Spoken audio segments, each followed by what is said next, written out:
Good afternoon everyone. चलो हम शुरू करें। ये आपके दोस्त बंधु सखा बाहर हैं क्या? आधे लोग बाहर हैं क्या अभी?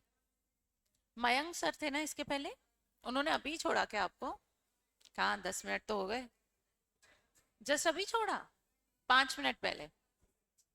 ओके।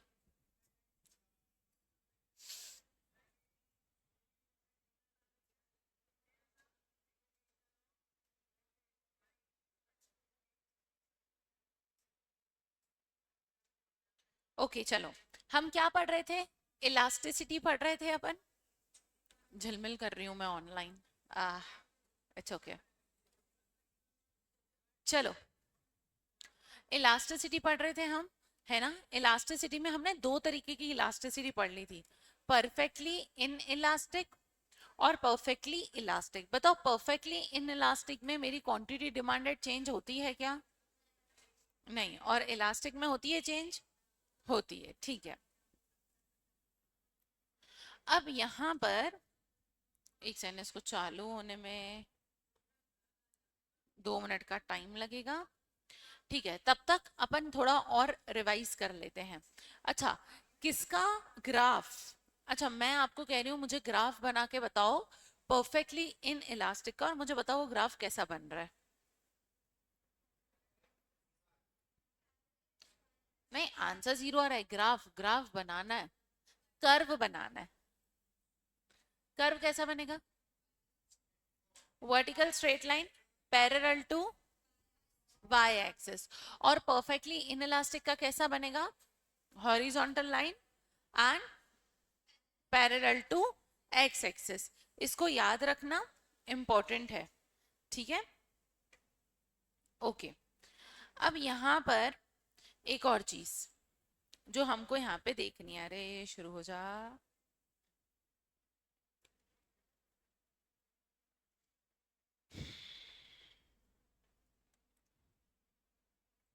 चलो, और इलास्टिसिटी में अब हम पढ़ेंगे हमारी तीसरे टाइप की इलास्टिसिटी। अब ये थर्ड टाइप ऑफ इलास्टिसिटी कौन सी है? थर्ड टाइप ऑफ इलास्टिसिटी है हमारी इन इलास्टिक डिमांड। अब यहाँ पे परफेक्ट वर्ड हट गया। ठीक है, मैंने आपको बताया था जहां भी परफेक्ट वर्ड लगता है इकोनॉमिक्स में, क्या वो एक तरीके से इमेजिनरी सिचुएशन हो जाती है ना?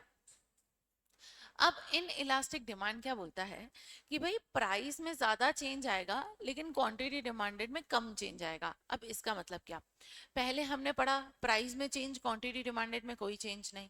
फिर पढ़ा प्राइस में कोई चेंज नहीं, क्वांटिटी डिमांडेड में चेंज। अब बोला प्राइस में ज्यादा चेंज और क्वांटिटी डिमांडेड में कम चेंज। अब इसका एक बार एग्जांपल देखते हैं। अच्छा, फॉर एग्जांपल शक्कर का दाम बढ़ गया। ठीक है, 100 रुपए की शक्कर 150 रुपए किलो हो गई। तो मुझे एक बात बताओ, इंडिया में सभी लोग शक्कर खाना छोड़ देंगे क्या? नहीं।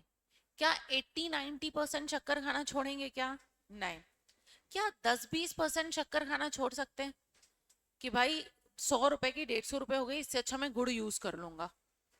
ऐसा हो सकता है क्या? फिर से सुनो। मैंने आपको बोला कि एग्जाम्पल लो कि शक्कर की प्राइस क्या हो गई? बढ़ गई। शक्कर की प्राइस क्या हो गई? बढ़ गई।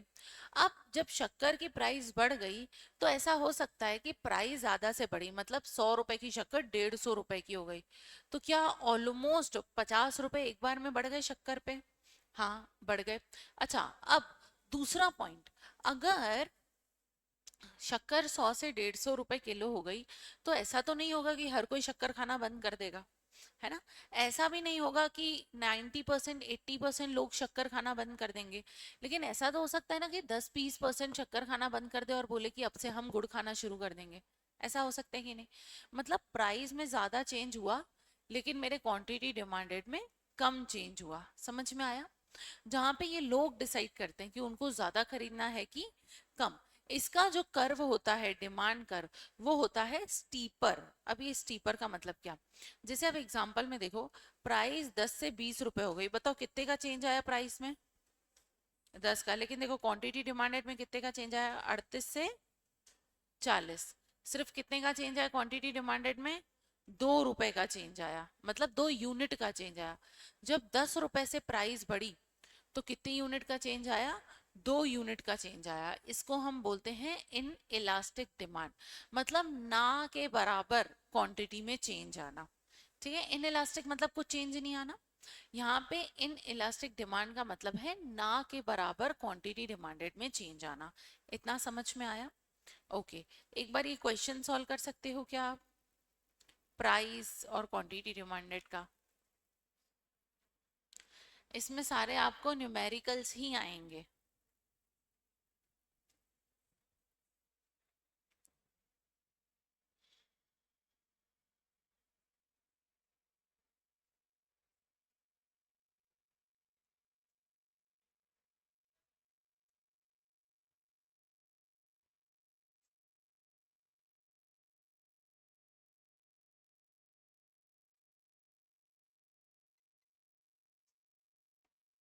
क्या? 0.05, ओके, 0.05। और क्या आया किसी का? किसी और का भी कुछ आया है क्या? और किसका आंसर आया? फाइनल आंसर, इसको सॉल्व करके फाइनल आंसर।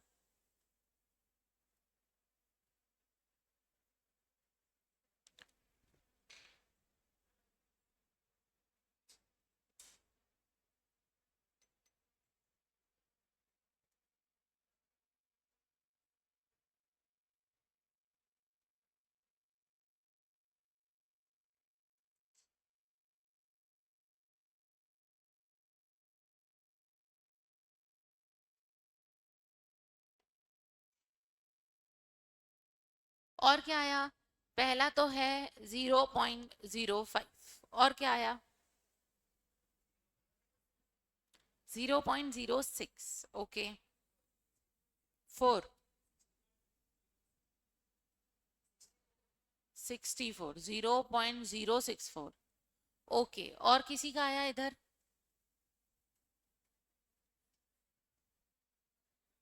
1 ओके, 1.05। और कोई सॉल्व नहीं कर रहा? जी अच्छा, सबका ही अलग आ रहा है मतलब। चलो एक बार इसको कैलकुलेट करते हैं। मेरा फॉर्मूला क्या है, एक बार बताओगे क्या? ये फॉर्मूला सबको याद है क्या? इस फॉर्मूले में कोई दिक्कत किसी को? नहीं। बताओ मेरी न्यू क्वांटिटी क्या है? 40। और पुरानी क्या है? 38। न्यू प्राइस क्या है? 20, और पुरानी है 10। 10/38, ठीक है। 40 में से 38 गया 2, 20 में से 10 गया 10/38। इसको 10 से 10 को उड़ा दूं क्या? ओके, 2/38, 116 इसको सॉल्व करेंगे तो क्या आएगा? 0.04। यहाँ पे ये दूसरा सोल्यूशन है, ठीक है। क्या आएगा? 0.04। 1 आ ओके ओके, यस। 1/19, 1/19 सॉल्व करने के बाद क्या आया आपका आंसर? 0.05। सबसे सेम, हमसे सेम मिस्टेक हो गई। देखो क्या, 0.05, लेकिन आपने तो कुछ और बताया था। अच्छा, एक बात बताओ, जिसका आंसर अलग आया उसने क्या मिस्टेक करी थी यहाँ पर? हाँ, वो तो हमारा सेम सेम। बाकी किसने क्या मिस्टेक करी? सबका अलग अलग आ रहा था ना? सबको क्या? अच्छा देखो, ये कॉमन मिस्टेक होती है ना, इसलिए क्वेश्चन को पहले ध्यान से देख लेने का।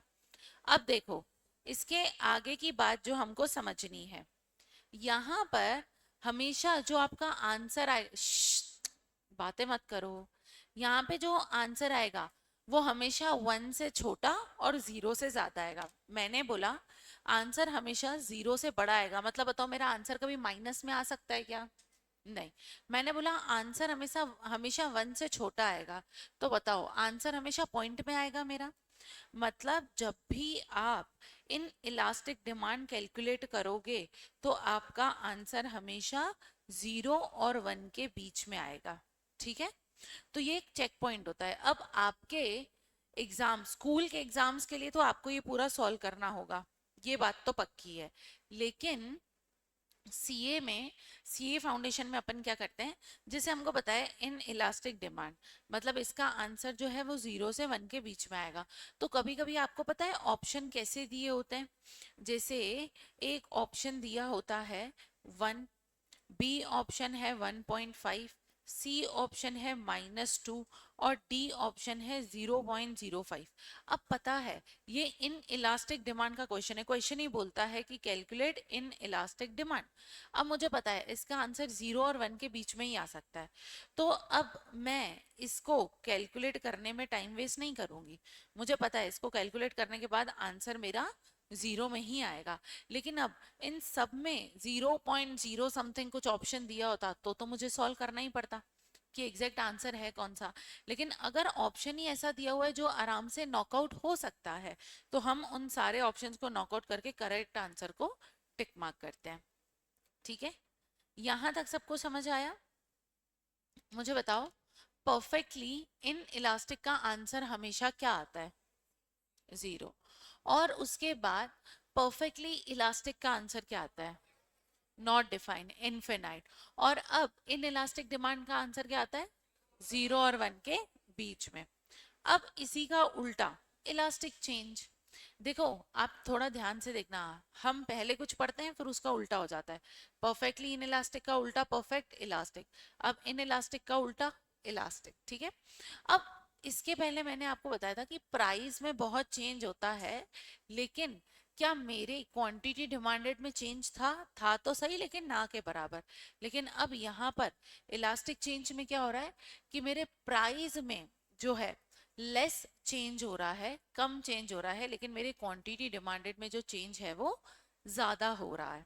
ठीक है, क्या अब इसका जो कर्व है वो कैसा बनता है? इसका कर्व बनता है फ्लैटर। फ्लैटर क्यों बनता है? कि प्राइस में कम चेंज हुआ लेकिन मेरे क्वांटिटी डिमांडेड में बहुत ज्यादा चेंज हुआ। जैसे आपने देखा होगा पेट्रोल का, अगर पेट्रोल 1 रुपए से भी महंगा हो गया, अगर आपको पता है कि 12 बजे के बाद पेट्रोल 1 रुपया महंगा होने वाला है, तो बताओ आपको पेट्रोल पंप पे लाइन दिखेगी क्या लोगों की? एक बात बताओ, सिर्फ प्राइस कितने से चेंज हो रही है? 1 रुपए से, लेकिन क्या 1 रुपए के लिए भी लोगों की भीड़ बढ़ गई? तो कभी कभी ऐसा होता है कि प्राइस में चेंज बहुत कम हो रहा है, बहुत छोटा चेंज, लेकिन लोगों का जो रिएक्शन होता है वो बहुत बड़ा होता है। समझ आया? जैसे फॉर एग्जाम्पल आपको पता चले कि सोना 500 रुपए महंगा होने वाला है, तो आप अभी खरीदने के लिए जाओगे कि नहीं? कि 12 बजे के बाद 500 रुपए ज्यादा लगेंगे अभी कम लगेंगे? सोने के प्राइस में क्या थोड़ा सा ही चेंज हुआ है? हाँ, लेकिन क्या इसकी डिमांड में बहुत ज्यादा चेंज आएगा? आएगा। अब इसका जो कर्व होता है वो कैसा होता है? फ्लैटर। इसका एक बार क्वेश्चन सॉल्व करना आप, और मुझे बताओ इसका आंसर क्या आएगा? क्या? माइनस -20। ठीक है, और भी करो सॉल्व एक बार।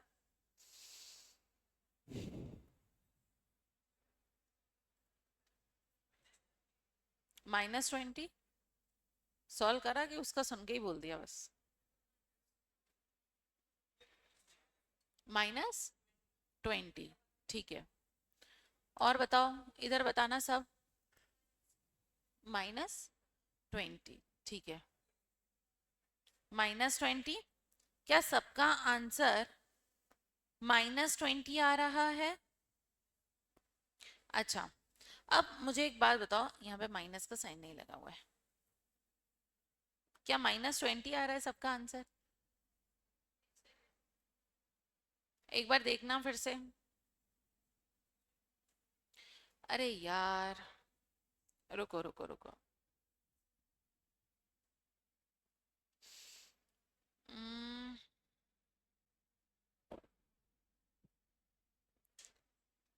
ये मैंने एग्जाम्पल चेंज करा था पिछली क्लास में।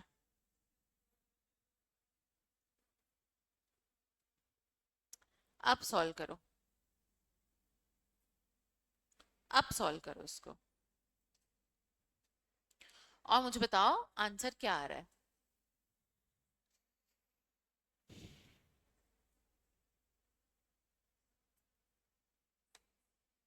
6। ओके, सबका 6 आ रहा है क्या?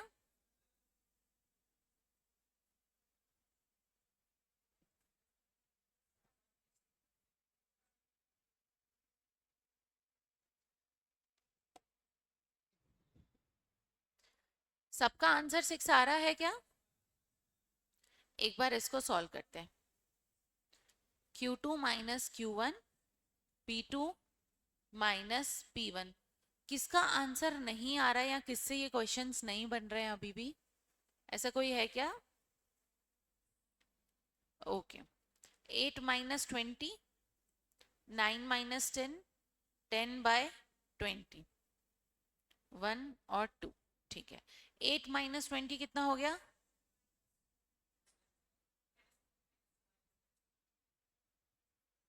तो क्या आंसर 6 आ रहा है? Yes, so the answer 6 is correct.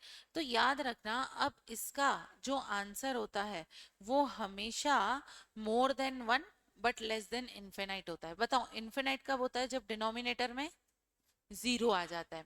मतलब इसके इक्वेशन में कभी डिनोमिनेटर में जीरो नहीं आएगा। This is point number 1। Point number 2, यहाँ पे आंसर हमेशा मोर देन वन आएगा। मतलब कि हो सकता है 1.2 हो, 1.5 हो, 6 हो, 10 हो, 20 हो, एक से ज्यादा पर इन्फिनाइट से कम। ठीक है, इसमें किसी को कोई दिक्कत है क्या? नहीं। अब उसके बाद यूनिट इलास्टिसिटी। इसका यूनिट इलास्टिसिटी सबसे आसान इलास्टिसिटी है। ठीक है, यूनिट इलास्टिसिटी का मतलब ये होता है कि प्राइस में जितना परसेंट का चेंज हुआ उतना ही परसेंट का चेंज हुआ क्वांटिटी में। मतलब अगर मेरी प्राइस 10% से बढ़ गई तो मेरी क्वांटिटी 10% से गिर गई। अगर मेरी प्राइस 20% से गिर गई तो मेरी क्वांटिटी 20% से बढ़ गई। मतलब दोनों में जो चेंज होता है वो कैसा होता है? इनवर्स, लेकिन परसेंटेज सेम होता है। जैसे फॉर एग्जाम्पल, मेरी जो प्राइस थी वो पहले प्राइस थी 10। ठीक है, और 10 से प्राइस कितनी हो गई? 20। अब जो मेरी क्वांटिटी डिमांडेड है वो पहले जब 10 की प्राइस थी तब बिकती थी समझो 200 यूनिट। अब जैसे ही वो 20 की प्राइस हुई तो अब बिकती है 190 यूनिट। बताओ दोनों में चेंज कितना है? क्या यहाँ पे 10 रुपए का चेंज है? हाँ। तो क्या यहाँ पे 10 यूनिट का चेंज आया? मतलब दोनों में जो चेंज होता है ना वो एक जैसा होता है। जितने परसेंटेज से ये गिरेगा उतने ही परसेंटेज से क्वांटिटी बढ़ेगी। अब यहाँ पर इसका आंसर हमेशा कैसा आता है? 1। अच्छा, इसका नाम भी क्या है? Unit elasticity. यूनिट का मतलब क्या होता है? 1, एक यूनिट। यूनिट मतलब क्या होता है? एक। यूनिट का मतलब एक। तो इसका आंसर हमेशा क्या आता है? 1। समझ में आया? और इसका देखो, प्राइस और क्वांटिटी डिमांडेड का जो चेंज होता है वो दोनों का एक जैसा होता है। जितना परसेंटेज मेरी प्राइस में चेंज होगा उतना ही परसेंटेज मेरी क्वांटिटी डिमांडेड में चेंज होगा। ठीक है, अब यहाँ पर इसका जो कर्व होता है वो होता है रेक्टेंगुलर हाइपरबोला। कौन सा बोला? Rectangular hyperbola. आपको ये नाम याद रखने पड़ेंगे। इसका एक एग्जांपल देख लें क्या? चलो इसका एक एग्जाम्पल मैं आपको यहाँ बना के देती हूँ। Example, price quantity demanded, this is old and this is new. ठीक है, new is 20, old is 10, new quantity is 200 units.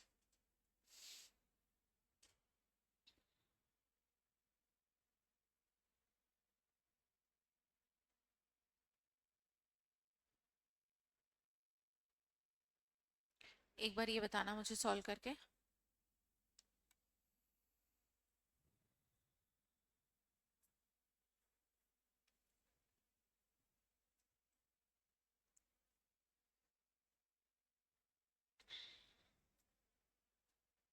ऐसे तो कंफ्यूज हो जाओगे। रुको रुको रुको, दोबारा।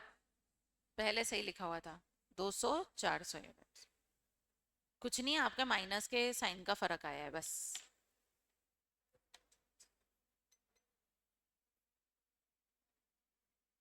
5 आ रहा है। किस किस का आंसर 5 आ रहा है?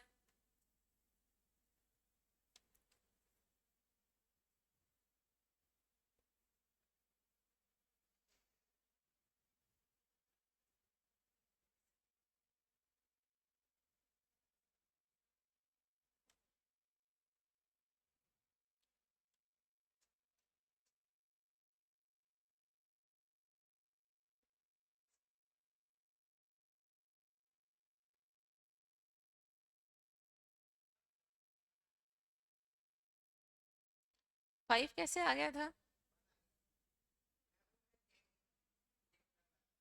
अच्छा, एक बात बताओ, क्या एक दूसरे से सब नॉक ऑफ हो रहे हैं? ये वन जा, ये वन जा। बताओ आंसर क्या आ रहा है? वन। तो यूनिट इलास्टिसिटी का आंसर हमेशा क्या आता है? वन। किसको समझ नहीं आया? किस कोई ऐसा है जिससे अभी तक सॉल्व नहीं हो रहा है? सॉल्व हो रहा है आप लोगों से? क्या इन इलास्टिसिटीज को आपने नहीं अभी नोट नहीं किया होगा, है ना? क्या आपने यहां तक नोट कर लिया था? परसेंटेज मेथड, इसको अभी नोट मत करना, आप यहां से नोट करो।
कौन नोट नहीं कर रहा है?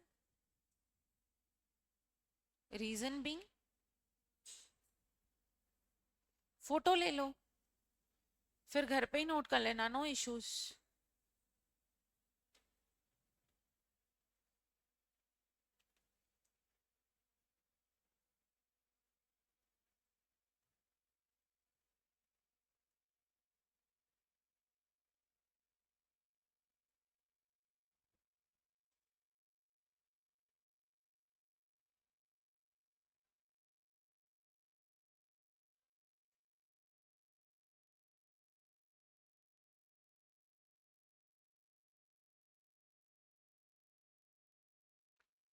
ये फोटो ले लो, यहाँ का फोटो ले लो।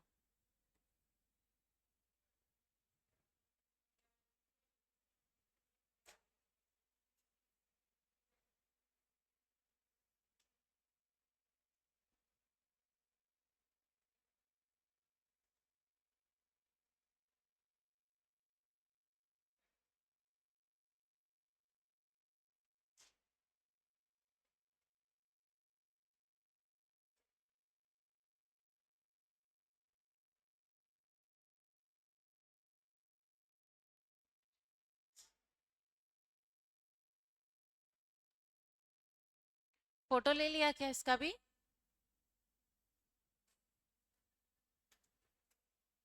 इसका भी फोटो ले लो आप लोग। यहाँ तक आप नोट कर लेना, प्लस ये एग्जाम्पल भी नोट कर लेना इसको।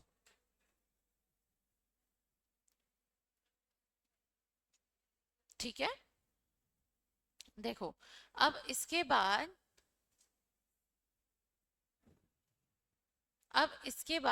एक छोटी सी समरी देख लेते हैं अपन। ठीक है, मैंने आपको बोला अगर परफेक्टली इन इलास्टिक होगा तो उसका आंसर क्या आएगा? हमेशा 0। अगर परफेक्टली इलास्टिक है तो आंसर इज नॉट डिफाइंड। अगर यूनिटरी होगा तो आंसर इज 1 हमेशा। अगर इन इलास्टिक है तो 1 से छोटा, और इलास्टिक है तो 1 से बड़ा। मतलब ये टेबल देख के भी आपको समझ में आ जाएगा कि आपका आंसर कैसा आएगा। ठीक है, उसके बाद एक बार, ये 1 सेकंड में टाइम देती हूँ, है ना? हाँ, अब जैसे ये कर्व है, ठीक है, परफेक्टली इन इलास्टिक का कर्व कैसा होता है? Parallel to Y axis. Perfectly elastic का कैसा होता है? Parallel to X axis. अगर ओरिजिन से कोई कर्व निकल रहा है तो उसको बोलेंगे रेक्टेंगुलर हाइपरबोला, जो कि मेरा यूनिट इलास्टिसिटी का कर्व था। ठीक है, इसके थोड़ा ऊपर जाएंगे तो स्टीपर, नीचे जाएंगे तो फ्लैटर। अगर कोई कर्व फ्लैट होगा तो उसको फ्लैटर बोल दिया, है ना? कोई कर्व जो स्ट्रेट से थोड़ा ही नीचे है तो उसको क्या बोल दिया? स्टीपर। ठीक है, अब यहाँ पर कई बार स्टूडेंट्स को कंफ्यूजन होता है पैरेलल टू वाई एक्सिस और एक्स एक्सिस में। ठीक है, तो परफेक्टली इन इलास्टिक आई कैसा बनता है? ऐसा। तो इस तरीके का स्ट्रेट जो है वो मेरा कौन सा कर्व हो जाएगा? परफेक्टली इन इलास्टिक का। वो सिर्फ मैंने यहाँ पे नॉर्मली लिख रखा है कि आई फॉर इन इलास्टिक, तो इसका कर्व जो वर्टिकल स्ट्रेट होता है वो मेरा क्या हो जाएगा? परफेक्टली इलास्टिक इन इलास्टिक का कर्व। ठीक है, अब इसके फैक्टर्स पढ़ने हैं जो बहुत इंपॉर्टेंट है। एक बार इसका फोटो ले लीजिए आप,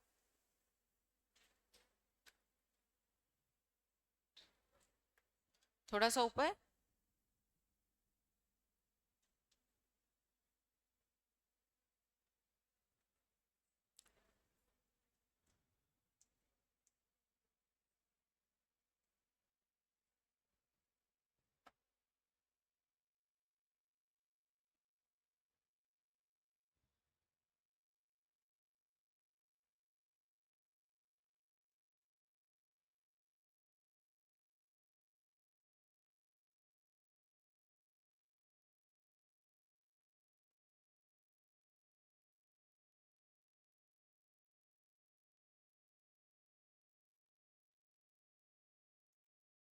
ले लिया क्या?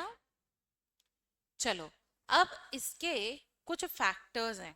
ठीक है, अब ये जो फैक्टर्स हैं, हमने क्या डिमांड के भी कुछ फैक्टर्स पढ़े थे कि डिमांड के कुछ फैक्टर्स हैं जिसकी वजह से डिमांड कम या ज्यादा होती है। वैसे इलास्टिसिटी के भी कुछ फैक्टर्स हैं। ठीक है, आपको मिल गए लेक्चर्स? आपने लेक्चर्स लिए? अभी तक नहीं लिया? आप ले लेना बैकअप लेक्चर्स।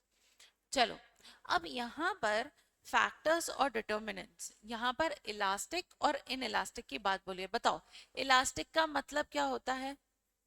क्या मेरी क्वांटिटी डिमांड में चेंज आएगा? आएगा। और इन इलास्टिक का मतलब चेंज नहीं आएगा, अगर आया भी तो बहुत कम आएगा। जैसे अभी हमने ऊपर एग्जांपल देखा था, प्राइस 10 से 20 हो गई लेकिन मेरी क्वांटिटी 40 से 38 ही हुई बस, है ना? तो इलास्टिक का मतलब मेरी क्वांटिटी डिमांडेड में चेंज आना, और इन इलास्टिक का मतलब क्वांटिटी डिमांडेड में चेंज नहीं आना। ये मेरे को मैसेज आ रहा है, आप लोगों को आज ब्रेक नहीं है क्या? ब्रेक है ना आप लोगों को? मैंने जस्ट देखा, मेरे को मैसेज आया है बच्चों को 5 मिनट का ब्रेक दे दो। किसी ने बोला था क्या एक्स्ट्रा ब्रेक का?